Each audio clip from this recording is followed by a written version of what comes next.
과연 우리 정부가 계속 이렇게 할 것이냐라고 생각하시는 분도 계십니다만은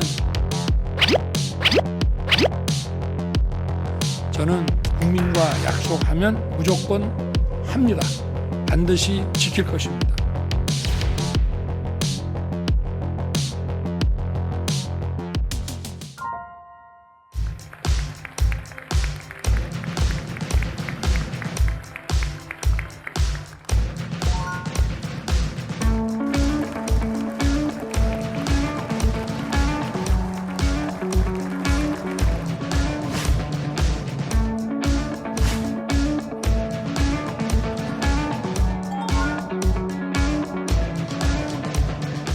여러분 반갑습니다.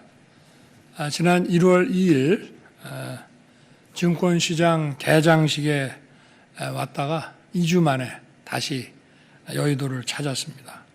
우리 대한민국 금융 중심지에서 국민 여러분들을 다시 뵙게 돼서 기쁘고 반갑습니다. 저는 후보자 시절부터 일관되게 금융정책에 관해서 두 가지 원칙을 세우고 지켜왔습니다.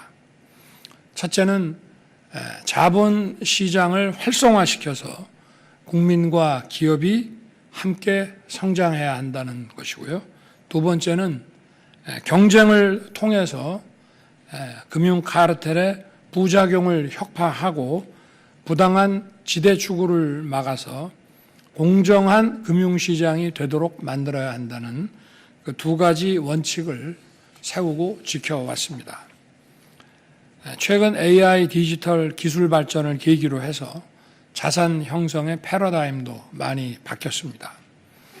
그리고 팬데믹 이후에 또 자본시장에 대한 관심이 매우 커졌습니다. 주식 투자자 수가 5년 전 612만 명에서 지난해에는 1,400만 명을 넘어섰습니다. 특히 2030 청년 세대의 참여가 눈에 띄게 늘었습니다. 이 증권시장이라고 하는 것은 국민과 기업이 함께 성장하는 상생의 장입니다. 기업은 자본시장을 통해서 사업에 필요한 자금을 조달해서 성장하고 또 국민은 그 자본시장, 증권시장에 참여함으로써 그 상품 투자를 통해서 자산 형성을 할 수 있는 것입니다. 그리고 누구나 자기 능력으로 오를 수 있는 기회의 사다리가 됩니다. 국가 사회가 계층의 고착화를 막고 사회의 역동성을 끌어올리려면 금융 투자 분야가 활성화돼야 합니다. 기업은 쉽게 자본을 조달하고 국민은 투자를 통해 과실을 공유하며 번영을 이룩한 미국 경제를 벤치마킹 해야 할 것입니다. 대한민국에는 글로벌 경쟁력을 갖춘 글로벌 기업들이 많이 있습니다만은 우리의 주식 시장은 매우 저평가되어 있습니다. 우리 시장 역시 다른 나라 시장과 경쟁하고 있기 때문에 글로벌 스탠다드에 맞지 않는 자본시장 규제를 과감하게 혁파해야 됩니다. 먼저 지난해 드러난 해외 투자은행의 불법 공매도를 엄중히 조사하여 처벌하고 또 피해가 확산되지 않도록 공매도 금지 조치를 시행했습니다.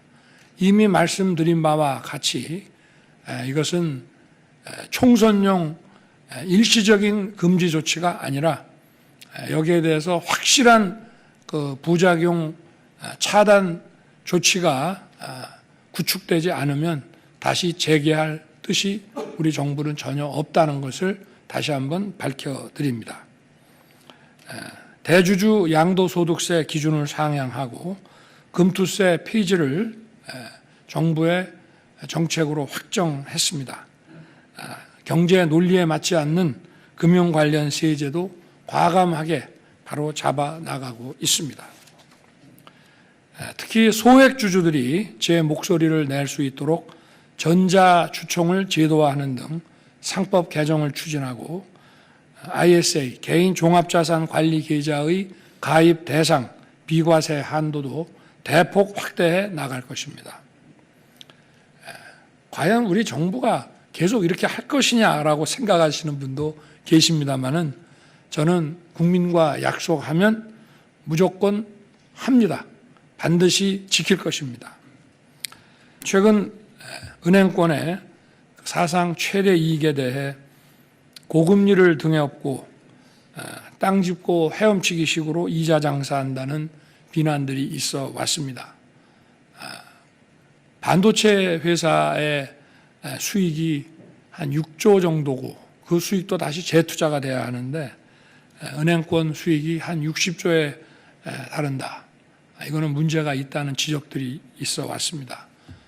이런 것을 우리 국민경제 관점에서 마냥 흘려들을 수는 없습니다. 금융권 초과 이익의 주요 원인은 독과점 울타리 속에서 벌어지는 경쟁 부재에 기인한 측면이 많이 있습니다. 국민의 입장에서 대출의 벽은 여전히 높고 정보의 비대칭은 만연해 있습니다. 윤석열 정부가 자유시장 경제를 추구한다고 하면서 은행권에 대해서 이런 독과점에서 빚어지는 부작용의 해소를 위해서 너무 과도하게 자유시장 시스템을 위축시키는 거 아니냐는 지적도 있다는 것을 저는 잘 알고 있습니다. 자유시장이라고 하는 것은 공정한 경쟁이 이루어지는 것을 말합니다. 금융은 과거에는 상품 거래의 결제 수단이었습니다마는 지금은 금융 자체가 상품을 생산하고 그것을 매입함으로써 금융 자산이 실물 자산의 수십 배에 이르고 있습니다. 그리고 어마어마하게 금융 회사들은 대형화되고 있습니다. 어떤 경제력의 비대칭과 독과점화가 필연적으로 진행될 수밖에 없기 때문에 이런 산업에 있어서의 독과점에서 발생되는 부작용에 대해서는 정부가 당연히 합리적인 공정한 경쟁 체제가 이루어질 수 있도록 조성해야 될 책임이 있습니다.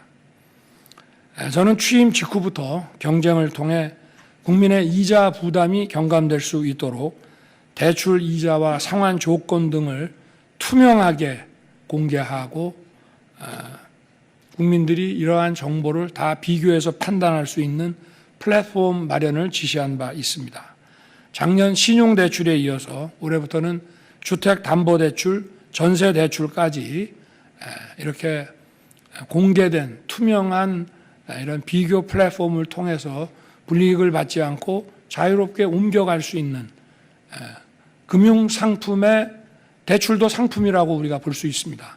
금융상품을 선택하고 또 바꾸고 하는 데 있어서 금융 소비자의 자유로운 선택이 이루어질 수 있는 그런 자유롭고 공정한 시장을 조성할 것입니다. 또 지난 9일에 시작된 주택담보대출 갈아타기 서비스에 불과 나흘 만에 1조 원이 몰리는 등 국민들께서 이것을 매우 선호하고 이러한 선택에 접근하고 있다는 그런 국민적 수요를 다시 한번 확인했습니다. 또 금융권 역시도 자발적으로 초과 이익의 사회 환원을 위한 다양한 방안을 발표했습니다. 소상공인과 자영업자 이자 환급 등 2조 원 플러스 알파 상생 패키지를 마련했고 제2금융권 역시 3천억 원 규모의 이자 경감 계획을 추진할 예정입니다. 또 성실하게 빚을 갚으신 분들의 재기를 지원하기 위해서 약 250만 명이 연체 이력 정보 삭제라는 신용 사면을 받았습니다.